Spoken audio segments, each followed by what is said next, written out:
J'aimerais vous donner aujourd'hui 2 concepts qui m'ont vraiment aidé, puis j'espère qu'ils peuvent vous aider. Le premier, c'est Thinking about the how can virtually guarantee failure. Fait que penser au comment, c'est tellement bien traduit. Penser au comment peut presque garantir l'échec. Ce que je veux dire par là. Si on prend l'idée de la loi de l'attraction d'Abraham Hicks qui dit que le plus important, c'est de se sentir bien dans le moment présent. Donc, il y a 2 succès, là. Il y a deux variables là, dans le moment présent puis se sentir bien.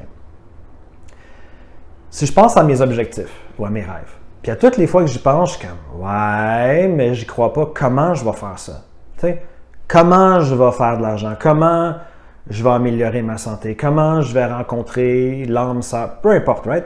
À toutes les fois que je me dis comment, j'en ai aucune idée. Puis 2, tout ce que ça fait, c'est que ça me fait juste douter.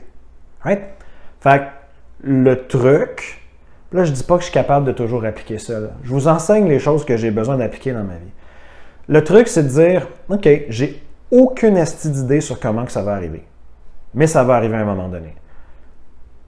Donc, plutôt que de focusser sur le comment, je focus sur ce que je veux. Bon, ça c'est la théorie. Là. En pratique, si mon objectif, c'est juste d'aller faire l'épicerie, je peux me poser la question sur le comment. Right? Mais je parle pour vos vrais rêves, vos vrais objectifs. Tu sais, des fois, quand je suis frustré ou je ne sais pas où est-ce que je m'en vais, je me dis comment je vais atteindre mon objectif. Plutôt que de me poser la question sur comment, je lâche prise, je focus sur ce que je peux faire. Ça arrivera quand ça arrivera. Okay? Donc, ça peut sonner un peu extrême, thinking about the how can virtually guarantee failure. Penser à comment je vais faire pour atteindre mon objectif, ça peut pratiquement garantir l'échec. L'application concrète, c'est de dire, ça vaut pas, si je n'ai pas la réponse, ça ne sert à rien de me poser 1 million de questions. Je focus sur ce que je veux, je visualise mon objectif, je passe quand même à l'action, mais je me torture pas en me posant des questions. Parce que si je me pose comment je vais faire pour atteindre mon objectif, puis ça me fait sentir du doute, de la frustration, de l'incertitude puis de la peur, bien, je vais attirer plus d'événements et de circonstances qui correspondent avec ça. Okay? L'autre concept, ça c'est vraiment intéressant, c'est Should you focus on the results, the behavior or the feeling? Puis la réponse est the feeling. Fait que, comment savoir, comment vous orienter dans la vie? Est-ce que je devrais me fier aux résultats concrets que j'ai dans ma vie? Right? Aux gestes que je pose, les actions que je pose dans mon quotidien, mes habitudes, ou mes émotions? Pour la plus grande partie de ma vie, je me suis dit, c'est évident, c'est les résultats. Je veux dire, who gives a shit? On s'en fout de tes émotions, là. On s'en fout de comment tu te sens. On s'en fout de ce que tu fais, c'est les résultats. J'ai fait ça pendant des années, puis non seulement j'ai pas eu de résultats, mais j'étais profondément... épais, c'est pas les résultats, c'est les comportements. Parce que les résultats sont la conséquence des behaviors, des comportements que tu passes à tous les jours, que tu fais à tous les jours.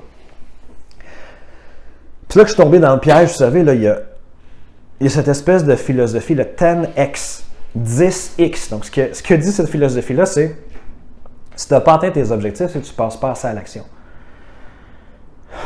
Fait que là, l'idée, c'est de travailler 10 fois plus.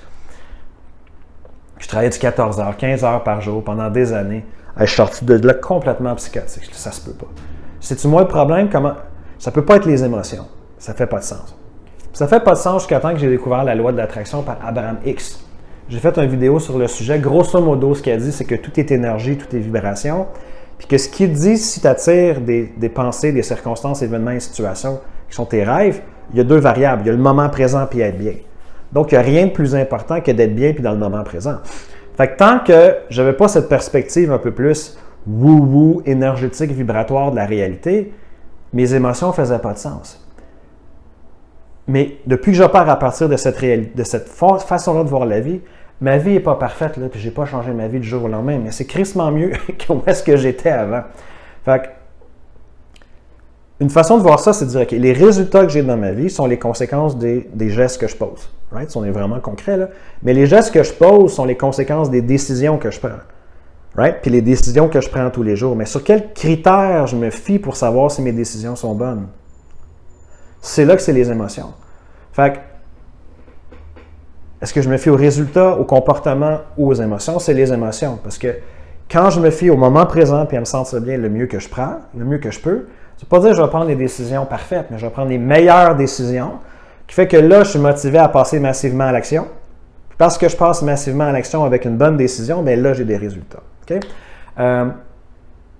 Voilà. Alors, est-ce que ce que je vous enseigne, c'est les vérités absolues de la vie? Non. Mais c'est les meilleures idées et concepts que j'ai trouvés. J'essaie de vous les donner dans un format qui est facile et simple et vous pouvez appliquer immédiatement. Merci pour votre temps.